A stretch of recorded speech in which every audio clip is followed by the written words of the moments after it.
கோயம்புத்தூரை சேர்ந்த 10 அமைப்புகள் கோவை மெட்ரோ ஃபெசிலிட்டியை பற்றி தெரிஞ்சுக்கணும், எந்த நிலைமையில் இருக்குது, என்ன பண்ணிகிட்டு இருக்கோம் அப்படிங்கிற ஒரு புரிதலுக்கோசரம் Chennai metro rail corporation limited, சென்னையில் இருக்கிற மெட்ரோ ரயில் கார்ப்பரேஷன் லிமிடெட் அவங்களுக்கு ஒரு லெட்டர் கொடுத்தோம்.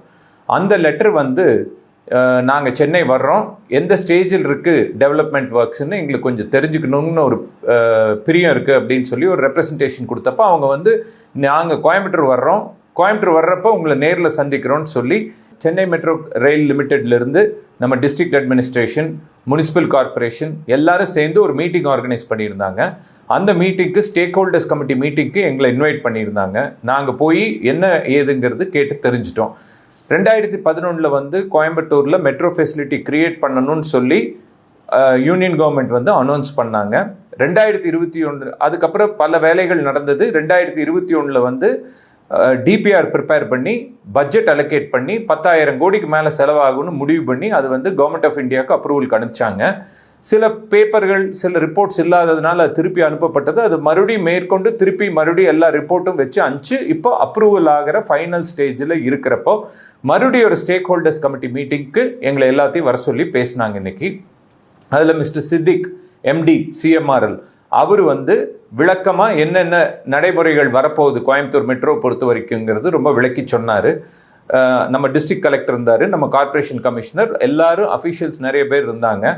அதில் வந்து என்னென்னா எல்லாத்துக்கும் தெரிஞ்சது தான், 35 கிலோமீட்டருக்கு ஃபஸ்ட் ஃபேஸில் மெட்ரோ வரப்போகுது. அவனாசி ரோட்லையும் சத்தியமங்கலம் ரோட்லையும் அது வந்து ஃபஸ்ட் ஃபேஸில் பண்ண போகிறாங்க. இது ரெண்டையும் இம்ப்ளிமெண்ட் பண்ணுறப்போ வந்து என்னென்ன சேலஞ்சஸ் வரும் அப்படின்னு ஒரு டிஸ்கஷனுக்கு இன்றைக்கி வந்தாங்க. முதல் நிலம் வேணும், ரெண்டாவது இருக்கிற டிராஃபிக் வந்து இடைஞ்சல் இல்லாமல் போயிட்டு வர்ற மாதிரி ஃபெசிலிட்டிஸ் பண்ணி கொடுக்கணும். இது ரெண்டு நம்ம பிரதான கோரிக்கையாக இருந்தது. இடம் வந்து கிட்டத்தட்ட 35 ஏக்கர் எடுப்பாங்க போல் இருக்கு, 2 ரோடும் சேர்ந்து 35 ஏக்கர். அது போக ஒரு 30 ஏக்கர் வந்து டிப்போ கோசரம், மெயின்டெனன்ஸ் கோசரம் எடுக்கிறதாக இன்னைக்கு எங்களுக்கு தகவல் கொடுத்தாங்க. இது எல்லாம் நடந்துகிட்டு இருக்கிறப்போ இப்போ லேண்ட் அக்யூசிஷனுங்கிறது ஒரு கிரிட்டிக்கல் சப்ஜெக்ட். ஏன்னா பலர்கிட்ட லேண்ட் இருக்கும், அவங்ககிட்ட அந்த லேண்ட் போகிறப்ப சிலருக்கு பில்டிங்கோடு சேர்ந்து போகும். அப்படியெல்லாம் இருக்கிறப்ப எப்படி இது அணுகுவாங்க அப்படின்னு சொல்லி கேட்டோம். அதுக்கு மிஸ்டர் சித்திக் வந்து ரொம்ப தெளிவாக சொன்னார், இது நாங்கள் முதல் தடவை கட்டுறதில்ல, சென்னையிலையும் இந்த மாதிரி நாங்கள் பண்ணியிருக்கோம், சென்னையிலையும் இந்த பிரச்சனைகள் எல்லாம் வந்திருக்கு, அதில் எங்களுக்கு பல அனுபவங்கள் கிடைச்சிருக்குது, அதெல்லாம் பேஸ் பண்ணி தான் நாங்கள் இது பண்ண போகிறோம்னு சொல்லி ரொம்ப விளக்கமாக சொன்னார்.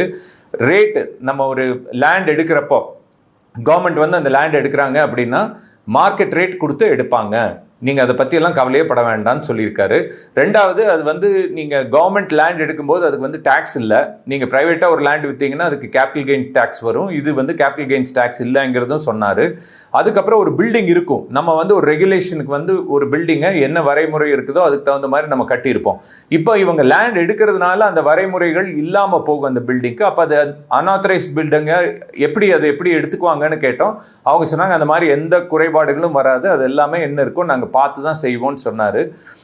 மூணாவது பாயிண்ட் நாங்கள் என்ன சொன்னோம்னா, நீங்கள் ஏன் கோயம்புத்தூர் மெட்ரோவும் மதுரை மெட்ரோவும் சேர்த்திருக்கீங்க, ஒன்றா ஏன் கொண்டு வந்திருக்கீங்கன்னு கேட்டோம். ஸோ அவர் சொன்னார், ஒவ்வொரு மெட்ரோலையும் ஒவ்வொரு சேலஞ்ச் இருக்குது, ஸ்கேல் ஆஃப் த ப்ராஜெக்ட் ரொம்ப முக்கியம், சென்னையிலங்கும் போது ரொம்ப பெரிய அளவில் பண்ணுறோம், கோயம்புத்தூருங்கிறது அந்த ஸ்கேலில் இல்லை, அதனால 2 மெட்ரோ சேர்ந்து செய்யும் போது அதில் வந்து நிறைய சினர்ஜிஸ் வரும், அட்வான்டேஜஸ் இருக்குது, அதனால தான் நாங்கள் சேர்த்து பண்ணுறோன்னு சொன்னார். ஒன்றுமே கவலைப்பட வேண்டாம், ரொம்ப அருமையாக நாங்கள் பண்ணி கொடுத்துருவோம் அப்படின்னு சொன்னார். எவ்வளோ நாள் ஆகும் இந்த மெட்ரோ ப்ராஜெக்ட் முடியிருக்குன்னு கேட்டோம் கோயம்புத்தூரில். அவர் சொன்னார் கண்டிப்பாக வந்து 5 வருடங்கள் ஆகும். இன்றைக்கி வந்து 2024 முடியுது, 25 இருக்கும், 2030 வரைக்கும் ஆகும்னு ரொம்ப தெளிவாக சொன்னார். பட் அதை எவ்வளோ கூடிய விரைவிலும் பண்ண முடியுங்கிறது எல்லாத்தோட ஒத்துழைப்பு பொறுத்து தான் இருக்குன்னு சொன்னார். நாங்கள் அப்போ பேசிக்கிட்டு இருக்கும்போது இன்னொரு பாயிண்ட் நாங்கள் என்ன ரைஸ் பண்ணோம்னா, சத்தியமங்கலம் ரோடு வந்து ரொம்ப சின்னதாக இருக்குது, அதாவது டெக்ஸ்டைல் பாலத்திலிருந்து ப்ரோசோன் மால் வரைக்கும் ரொம்ப குறுகலாக இருக்குது. அதில் போய் மெட்ரோ பில்லரையும் போட்டோம்னா ரொம்ப சிரமமாக இருக்குன்னு சொன்னப்போ அவர் என்ன சொன்னார்னா, கமிஷனர், அவர் கலெக்டர் எல்லாம் கலந்து பேசிட்டு எப்படி அதை வந்து முதல் லேண்ட் அக்யூசியேஷன் பண்ணி ரோடை விரிவாக்கம் பண்ணிட்டு அதுக்கப்புறம் மெட்ரோ வேலையை ஆரம்பிக்கிறதுங்கிறது ரொம்ப டிஸ்கஸ் பண்ணாங்க அவங்க. அந்த ரிக்வெஸ்ட்டு நாங்களும் வச்சுருக்கோம், அதை வந்து பாசிட்டிவாக கன்சிடர் பண்ணுவாங்கன்னு நாங்கள் நினைக்கிறோம். இது எல்லாம் போயிட்டு இருக்கிறப்ப வந்து எவ்வளோ ஸ்டேஷன்ஸ் வரும்னா, அது பழைய டிபிஆரில் இருந்தது தான், அது 32 ஸ்டேஷன் வருது. ஏர்போர்ட்டுக்கு வந்து இப்போ புதுசாக நீங்கள் பாலம் கட்டுறீங்க அவனாசி ரோட்டில், நீங்கள் கோல்டுவென்ஸ்லேருந்து நீலம்பூர் வரைக்கும் பாலம் வர்றதுனால அதுக்கு மெட்ரோ அலைன்மெண்ட் எப்படி மாற்றிருக்கிறீங்கன்னு கேட்டோம். ஏற்கனவே இப்போ ஃப்ளைஓவர் இருக்குது, ஃப்ளைஓவருக்கு பக்கத்தில் இந்த புது மெட்ரோ கன்ஸ்ட்ரக்ஷன் வரப்போகுது. அதுக்கான இப்போ வந்து சென்னை மெட்ரோ ரயில் லிமிடெட்லேருந்து வந்து அதுக்கான ஆய்வு பணிகள் எல்லாம் பண்ணிகிட்டு இருக்காங்க. மெட்ரோ ட்ரெயின் அப்படிங்கிறது வந்து எவ்வளவு அகலம் இடம் தேவைப்படும்னா ஒரு 20லேருந்து 25 அடி அகலம் இடம் தேவைப்படுது. ஒரு பில்லருக்கு மேலே அந்த வயர்டக்ட்னு சொல்லுவாங்க, அதில் வந்து 2 லைன் இருக்கும். ஒரு லைன் போகிறக்கு, ஒரு லைன் வர்றக்கு, ரயில் லைன். அப்புறம் ஸ்டேஷன் வர்ற இடத்துல கொஞ்சம் இடம் கூடுதலாக தேவைப்படும். அவனாஷி ரோட்டில் வந்து எந்த அலைன்மெண்ட்டில் வருதுன்னா பாலத்துக்கு லெஃப்ட் ஹேண்ட் சைடு, சிட்டியிலிருந்து நீங்கள் ஏர்போர்ட் போகும்போது பாலத்துக்கு லெஃப்ட் ஹேண்ட் சைடு, அதாவது Stanes high school side. Stanes high school தாண்டி லக்ஷ்மி மில்ஸ் வருது. லக்ஷ்மி மில்ஸ் தாண்டி அடுத்தது நீங்கள் எடுத்துட்டிங்கன்னா நம்ம பாரதி காலனி கட்டு வருது, அதுக்கப்புறம் பிஎஸ்ஜி வருது, அதுக்கப்புறம் வந்து கேஎம்சிஹெச் வருது, மெடிக்கல் காலேஜ், கேஎம்சிஹெச், கொடிசியா, இந்த லைனில் அதாவது ரோடுக்கு நார்தர்ன் சைடில் அந்த மெட்ரோ அலைன்மெண்ட் வருது. ஸ்டேஷன் வர்ற இடத்துல கொஞ்சம் கூடுதலாக இடம் தேவைப்படும். ஸ்டேஷன் இல்லாத இடத்துல வந்து நம்ம கண்டினியூஸாக அப்படியே வந்து பில்லர் எரெக்ட் பண்ணி பில்லர் மேலே வயர்டெக்ட் வச்சு அதில் அப்படியே மெட்ரோ லைன் போயிட்டுருக்கோம். இதுதான் வந்து இப்போ நமக்கு கிடைச்சிருக்கிற தரவுகள் வச்சு நம்ம உங்களுக்கு கம்யூனிகேஷன் கொடுக்குறோம். பட்ஜெட்டில் கண்டிப்பாக இதுக்கு பாசிட்டிவாக ஒரு அனௌன்ஸ்மெண்ட் வரும்னு நாங்கள் ரொம்ப நம்புகிறோம். யூனியன் பட்ஜெட்டும் வருது, ஸ்டேட் பட்ஜெட்டும் வருது. ரெண்டுலேயும் வந்து பாசிட்டிவாக ஒரு அனௌன்ஸ்மெண்ட் வந்து அந்த வேலைகளை கமெண்ட்ஸ் பண்ணுவாங்க. அவங்க முக்கியமாக என்ன சொல்கிறாங்கன்னா, ஃபஸ்ட்டு லேண்ட் அக்யூசிஷன் பண்ணி ரோடில் தான் எல்லாமே இருக்குது. யூஜிடி பைப்லைன்ஸ் போகுது, drinking water pipelines, electrical, communication lines எல்லாமே ரோடில் போகிறதுனால ஃபஸ்ட்டு இந்த சர்வீசஸ் எல்லாம் ஷிஃப்ட் பண்ண போகிறாங்க. ஷிஃப்ட் பண்ணிட்டு தான் வேலையை ஆரம்பிக்க போகிறாங்க. அதனால ஃபஸ்ட்டு ப்ரிப்பரேட்டரி ஒர்க்கே 1 வருஷம் நடக்குங்கிறது எங்கள் எதிர்பார்ப்பாக இருக்குது. ஸ்டேஷனில் வந்து லிஃப்ட் ஃபெசிலிட்டி, கமர்ஷியல் ஆக்டிவிட்டி உள்ள, ப்ளஸ் வந்து நமக்கு பார்க்கிங் ஃபெசிலிட்டி, அதெல்லாம் எவ்வளோ ப்ரொவைட் பண்ண முடியுமோ அங்கே என்ன இடம் கிடைக்குதோ அதுக்கு தகுந்த மாதிரி பண்ணுறேன்னு இருக்காங்க. சரி, இந்த வசதிகள் எல்லாம் வந்து அவசியமானு கேட்டால் ரொம்ப அவசியம் கோயம்புத்தூருக்கு. காரணம் என்னென்னா, நம்ம வந்து இன்றைக்கும் வந்து ஒரு இடத்துலேருந்து இன்னொரு இடத்துக்கு போகிறக்கு அவங்கவுங்க சொந்த 2 வீலரு இல்லைன்னா காரு இந்த மாதிரி தான் போயிட்டுருக்கோம். இன்னும் மக்கள் தொகை கூடிக்கிட்டே போகுது. எப்படி அப்படின்னா, உதாரணத்துக்கு சொல்லணுன்னா, இப்போ வந்து ஐடி ஃபீல்டில் மாத்திரம் குளோபல் கெப்பாசிட்டி சென்டர்ஸ்ன்னு சொல்லுவோம், GCCs, இதில் மாத்திரம் 1,70,00,000 சதுரடிக்கு பில்டிங் கன்ஸ்ட்ரக்ஷன் ஆகிட்டு இருக்கு. ஸோ இப்போ இவ்வளோ பில்டிங் கன்ஸ்ட்ரக்ஷன் ஆகி நாளைக்கு ஜனங்க வரும்போது கிட்டத்தட்ட 2 லட்சம் மக்கள் அங்கே வேலை செய்யறதுக்கு கூடுதலாக தேவைப்படுவாங்க. அவங்கள சுற்றி வந்து ஒரு 3-4 பேர் ஒரு குடும்பத்தில் போட்டால் கூட 6-7 லட்சம் பேர் இன்னும் 2-3 வருஷத்துல கோயம்புத்தூருக்குள்ள குடியேறக்கூடும். இல்லைன்னா இருக்கிறவங்க இங்கேயே இருப்பாங்க, வெளியூர் போகாம. அப்போ அவங்களோட மொபிலிட்டியும் நம்ம பார்க்க வேண்டியது இருக்கு.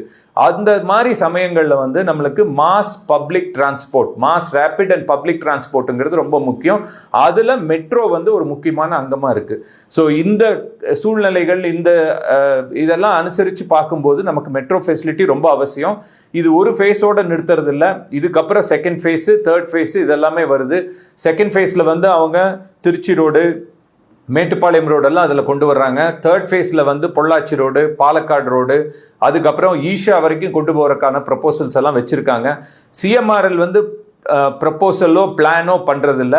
சிஎம்பின்னு இருக்கு, காம்ப்ரிஹென்சிவ் மொபிலிட்டி பிளான்னு கவர்மெண்ட் ஆஃப் தமிழ்நாடு ப்ரிப்பேர் பண்ணுறாங்க வித் ரைட்ஸ் டிபார்ட்மெண்ட்டோட சேர்ந்து, கவர்மெண்ட் ஆஃப் இந்தியா டிபார்ட்மெண்ட்டோட சேர்ந்து. அவங்க கொடுக்குற தரவுகள் பேஸ் பண்ணி தான் எந்தெந்த லைன் எங்கே போகுதுங்கிறது பேஸ் பண்ணி அவங்க டெசிஷன் எடுக்கிறாங்க. ஒவ்வொரு ஸ்டேஜ்லேயும் கோயம்புத்தூரில் இருக்கிற அசோசியேஷன்ஸ் வந்து அவங்களோட சேர்ந்து ஒர்க் பண்ணுறோம். மக்களோட ஃபீட்பேக் அவங்களுக்கே தெரியுது. ப்ளஸ் நம்ம எங்கள் மெம்பர்ஸ் சொல்கிற ஃபீட்பேக் எல்லாத்தையும் நாங்கள் கொடுக்குறோம். கொடுக்கும்போது அவங்க அதை எடுத்துட்டு எது சாத்தியம் இருக்குது, எது சாத்தியம் இல்லைங்கிறது விளக்கி சொல்கிறாங்க. இது நல்லபடியாக வரும்னு நினைக்கிறோம்.